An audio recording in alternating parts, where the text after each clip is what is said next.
فأنا ناصح لإخواني بالصدع بالحق تبيض وجوههم. السكوت في مسألة الحزبية يضرها، فاصدع بما تؤمر وأعرض عن المشركين. سلامي على دماج ورجالها والشيخ يحيى ودار العلم يا سعد بانيها. بسم الله الرحمن الرحيم. الحمد لله حمدا كثيرا طيبا مباركا فيه كما يحب ربنا ويرضاه. أشهد أن لا إله إلا الله وحده لا شريك له، وأشهد أن محمدا عبده ورسوله صلى الله عليه وعلى آله وأصحابه ومن تبعهم بإحسان إلى يوم الدين. Amma ba'd. Adab yang kita ambil pada pertemuan yang lalu apa? Hendak ya Mujahid.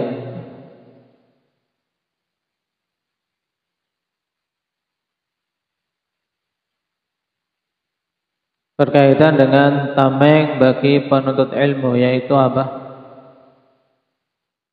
Perkataannya la adri. Dari sini kita bisa mengambil adab, yaitu bahwasanya seorang penuntut ilmu ketika tidak mengetahui suatu permasalahan yang ditanyakan kepadanya untuk tidak sungkan, untuk tidak merasa berat mengucapkan la adri atau la a'lam, atau lebih bagus lagi mengucapkan wallahu a'lam. Dan ini diungkapkan oleh Syekh Bakar rahimahullah ta'ala sebagai junnah, ibarat tameng. Kenapa? Karena dengannya dia akan melindungi diri dari terjatuh di dalam kebinasaan. Kenapa? Karena kalau seseorang sudah menerjunkan diri pada hal yang tidak dia kuasai, maka akan terjatuh dalam banyak kesalahan. Baik, akan terjatuh dalam banyak kesalahan.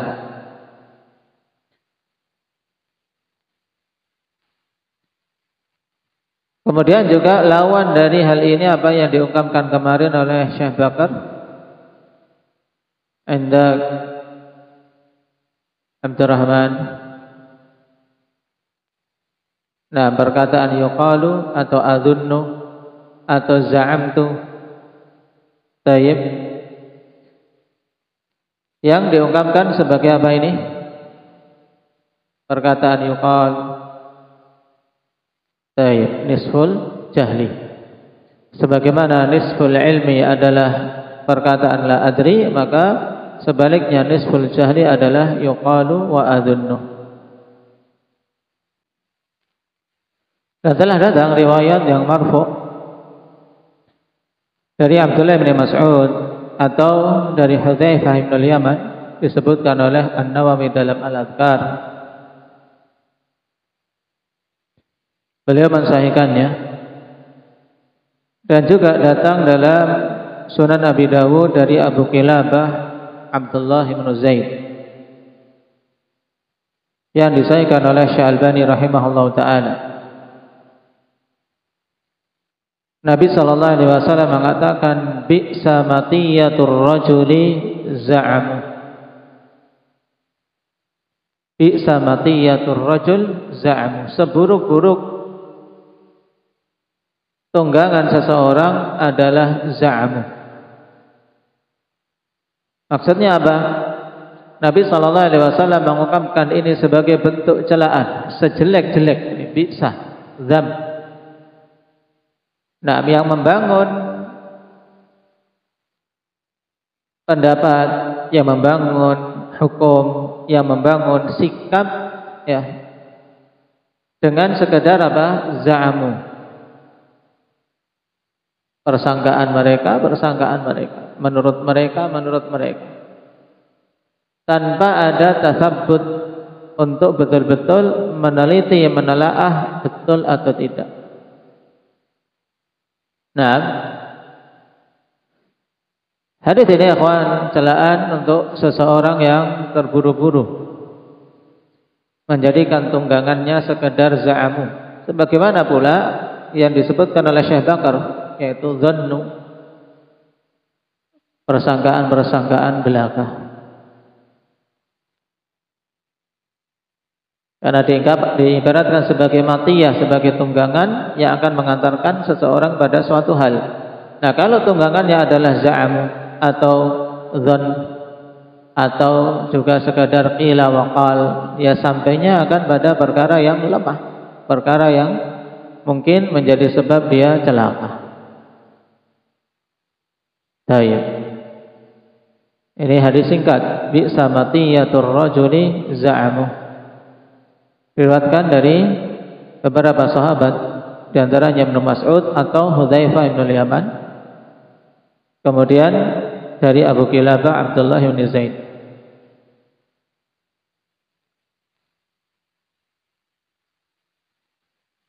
Sekarang kita lanjutkan.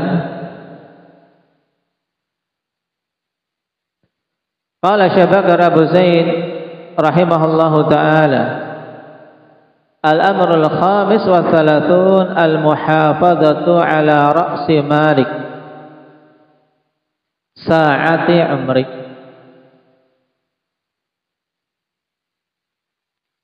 Adab seorang penuntut ilmu berkaitan dengan kehidupan ilmiahnya. Yang berikutnya yaitu al-muhafadhah ala ra'si malik. Bagaimana menerjemahkannya ini? Syukran.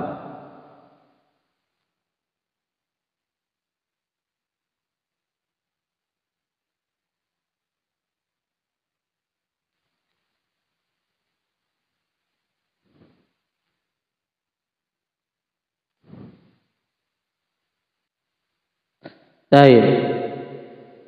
Menjaga modal utamamu, yaitu saati umurik, waktu-waktu umurmu, detik-detik kehidupanmu secara bebasnya. Ini modal utama kita yang harus kita jaga. Bahkan tidak hanya penuntut ilmu saja yang hendaknya beradab dengan adab ini. Muhafadzah ala ra'si malina, untuk betul-betul kita menjaga modal utama. Sebagaimana para pengusaha, para pedagang yang tidak menginginkan rugi ketika membuka usaha, ya dia harus menjaga modal, jangan sampai modal kurang. Karena tidak dikatakan untung kalau modalnya hilang atau berkurang. Nah, modal utama kita dalam hidup adalah umur. Detik-detik umur kita, detik-detik kehidupan kita, itulah modal utama. Maka kata beliau rahimahullah ta'ala, al-waqta lit-tahsil, fakun hilfa amalin la hilfa batalatin wa batarin, wa jilsa ma'malin la jilsa talahin wa samar. Al-waqta ay ihfadil waqta, jagalah waktu. Lit-tahsil, untuk betul-betul menghasilkan ilmu. Karena kita berbicara terkait adab penuntut ilmu, berarti apa? Jaga waktumu untuk bisa waktu-waktu yang Allah Subhanahu wa taala berikan ini bisa menghasilkan ilmu. Dan tahsil penting ikhwan untuk dipikirkan dalam belajar. Tahsil itu apa yang kita hasilkan dalam belajar? Apa yang kita dapat setelah mondok 6 bulan, 8 bulan, setahun, 2 tahun, 3 tahun, 4 tahun dan seterusnya. Duduk di majelis ilmu sekian-sekian bulan, aku dapat apa? Hafalanku bertambah tidak, kemudian pemahamanku, dan yang lebih dari itu semua akhwan, nah, sisi keimanan dan ketakwaan apakah bertambah atau tidak? Karena ilmu yang bermanfaat akan menambah keimanan pemiliknya. Taib akan menambah keimanan pemiliknya. Kenapa? Karena antara ilmu dan iman itu harus selaras. Ilmu bertambah, otomatis amalan bertambah. Ini kalau ilmu bermanfaat. Kemudian ketika amalan bertambah, otomatis keimanan meningkat. Makanya akhwanifillah, hendaknya seorang sering-sering muhasabah. Apa yang aku telah dapat, kemudian apa yang didapat tersebut mana yang telah kuamalkan, dari yang telah diamalkan mana yang telah aku sampaikan. Taib, ini penting. Kenapa? Karena keberhasilan penuntut ilmu bukan sekedar lamanya waktu duduk di majelis ilmu, duduk di markis-markis ilmu, duduk di darul hadits, duduk di pondok-pondok pesantren. Tidak. Bukan masalah lama, tapi masalah hasil yang didapatkannya. Baik itu hafalan, pemahaman, dan juga apa? Ketakwaan serta adab.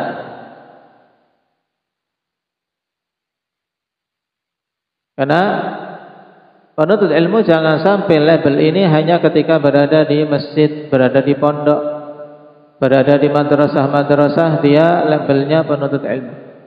Akan tapi ketika di jalan, labelnya berganti lagi menjadi apa? Menjadi berandalan.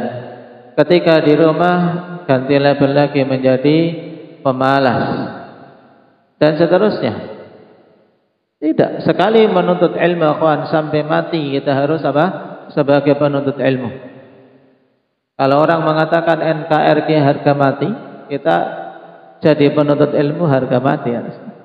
Ya kan? Nah, talabul ilmi harga mati.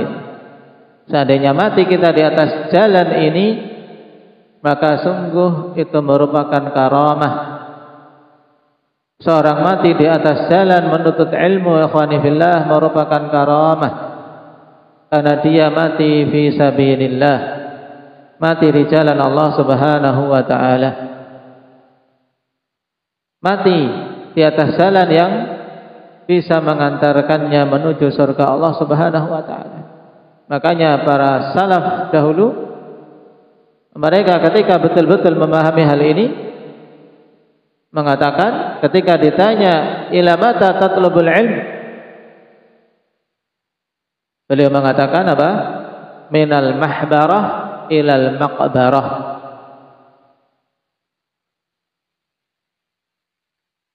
Sampai mati, sampai ke kubur.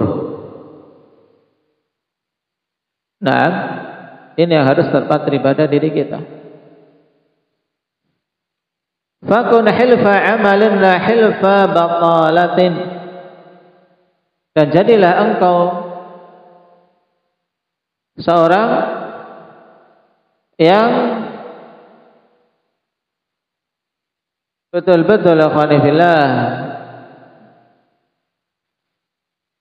familiar dengan amalan, dalam artian betul-betul dekat dengan amalan, bukan apa? Dekat dengan batalah wa batar.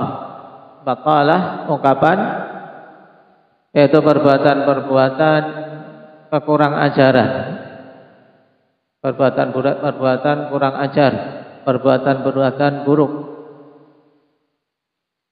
Wa batar, perbuatan-perbuatan yang padanya kesombongan. Baik.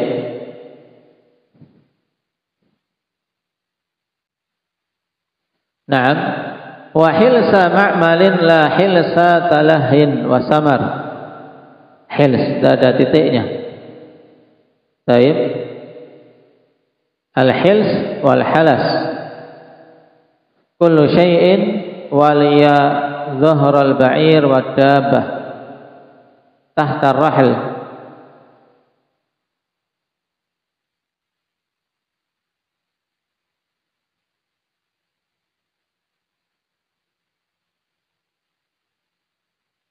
yaitu ungkapan untuk apa? Seorang tidak terpisah.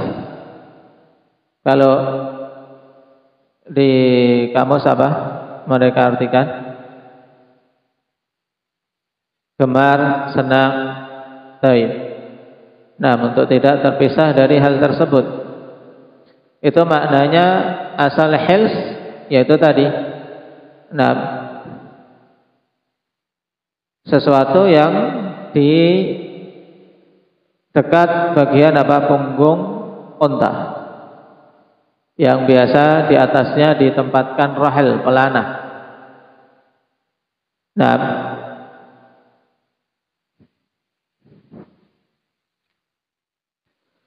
Wahil sama malin lahil satalahin wasamar, dan jadilah engkau seorang yang gemar untuk beramal, bukan gemar untuk bermain dan mengobrol. Kenapa disebutkan dua ini, akhwan, yang berkebalikan? Gemar untuk beramal dan lawannya apa? Jangan gemar untuk talahin, sekedar bermain-main, wasamar, dan ngobrol. Dan samar biasa ngobrol digunakan ngobrol malam hari. Kenapa? Karena memang keduanya tidak akan seiring sejalan. Seorang suka bermain-main lemah dalam amalan, itu pasti. Kalau toh dia memaksa diri, biasanya tidak akan bisa istiqamah ketika menggabungkan kedua-duanya. Ya suka main, ya suka amal. Ini sulit.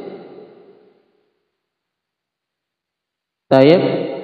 Makanya jadikan dirimu gemar dalam beramal. Jangan kegemaranmu terarah pada permainan dan samar. Sukanya ngobrol sampai larut malam, tidak ngantuk. Tapi ketika baca mushaf, baru baca 2 lembar sudah tertidur duduk.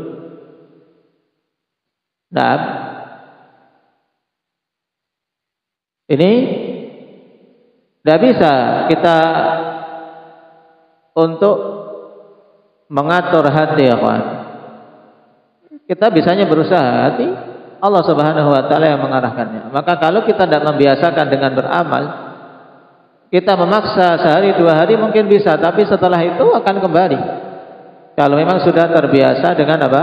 Dengan talahin wasamarin, maka harus ditinggalkan. Harus ditinggalkan. Ketika kita ingin berhasil dalam belajar, ingin bagus dalam amalan, tinggalkan itu. Fal hifdzu 'alal waqti bil jiddi wal istihad wa mulazamatit talab wa musafanatil asya.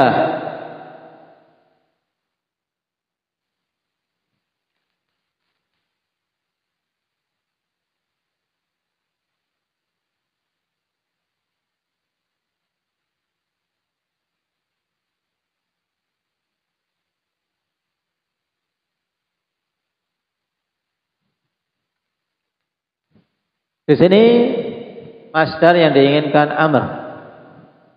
Maka jagalah waktu dengan sungguh-sungguh, al-jid wal ijtihad, yaitu kesungguhan yang betul-betul. Demikian pula mulazamanit talab, dengan senantiasa menetapi jalan menuntut ilmu. Jangan terputus, apalagi kalian masih anak-anak muda. Orang tua masih sanggup membiayai. Orang tua tidak menuntut kalian bekerja. Orang tua tidak ngejar-ngejar kalian supaya memberi cucu misalnya. Nah, Bi Umi sudah tua, beri cucu cepat. Tidak ada yang dikejar. Kamu dikejar gitu, Bir Jabir? Tidak. Disuruh apa? Belajar lah. Suruh belajar. Baik. Orang tua menginginkan kalian belajar. Baik. Maka mulazamatit talab penting untuk senantiasa seseorang menetapi jalan menuntut ilmu. Jangan putus. Jangan putus. Baik. Tapi hendaknya berkesinambungan belajar itu. Ada masa-masa seseorang melemah, tapi jangan sampai betul-betul terpuruk. Melemah, segera mencari sebab-sebab untuk bisa dia kuat, bisa dia naik. Nah, seseorang rindu dengan keluarga, dengan orang tua, sesuatu yang lumrah. Dulu sebagian sahabat yang menuntut ilmu di sisi Nabi sallallahu alaihi wasallam pada hadis Abu Malik bin Al-Huwairith, wa aqamna indahu 20 lail, 20 hari. 20 hari sudah kangen keluarga. Nabi sallallahu alaihi wasallam melihat dia sudah kangen. Taib.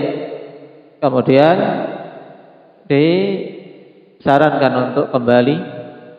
Tapi 20 hari pada masa itu akhwan mungkin setara dengan kita 5 tahun mungkin. Dalam artian dari sisi barokah dan hasil. Ini 20 hari pulang ke kaumnya sudah apa? Disuruh oleh Nabi alimuhum, ajari mereka. Antum 20 hari mondok bisa ngajari manusia. Hah? Nah, wa aqimu fihim. Tapi kalian tinggallah bersama mereka, di tengah-tengah mereka. Dari hasil menuntut ilmu di sisi Nabi 20 hari tak. 20 hari berguru di sisi Nabi sallallahu alaihi wasallam. Nabi sallallahu alaihi wasallam katakan irji'u ila ahlikum wa aqimu fihim wa 'allimuhum. Pulang kalian ke keluarga kalian, tinggal bersama mereka, kemudian 'allimuhum, ajari mereka. Dan kita termasuk di antara orang-orang yang diajari beliau ini pada sifat salat Nabi. Sallu kama ra'aitumuni usalli. Malik bin Al-Huwairith. Baik, 20 hari barakah itu tahsil, hasil yang luar biasa dalam 20 hari. Kenapa? Karena Allah Subhanahu wa taala berikan keberkahan dan kemanfaatan. Makanya antum juga penting ketika mau pulang tadi upayakan pulang membawa hasil. Baik, pulang membawa hasil, bukan pulang membawa muskilah. Nah, pulang membawa hasil ilmu, tidak membawa masalah. Sehingga ada bias-bias keberkahan ilmu yang didapat. Wa mutsafanatil asyah. Demikian pula jaga ilmu dengan apa? Dengan senantiasa berada di sekitar para guru, para masyayikh. Baik. Jadi hendaknya berada di sekeliling orang-orang yang berilmu.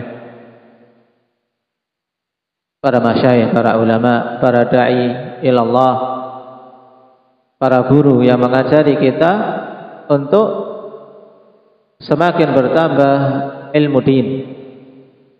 Dan ini penting akhwan, dimanapun kita berada.